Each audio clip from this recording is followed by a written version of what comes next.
хаттын зургууд дээр тийм нэмхэн симхи материалаар ингээд ороосон байгаад үс халзан тийм ээ. Тэгэхээр энэ одоо рубрикийн одоо бас ажиглаж тэмдэглэсэн тэмдэглэлийг бол яхахгүй энэ дээр бас харуулсан.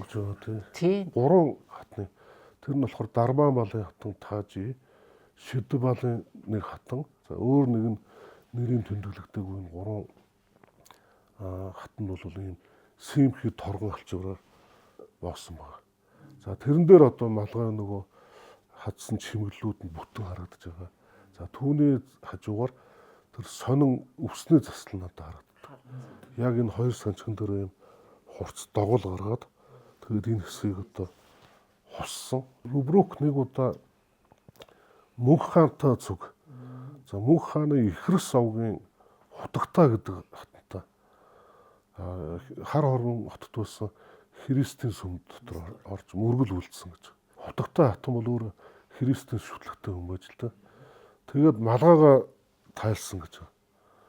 Тэгэхэд одоо ийм хачин маягаар хожгорч юмшигтэй өвсөө хуссан байхыг одоо харлаа гэд ингэж бичсэн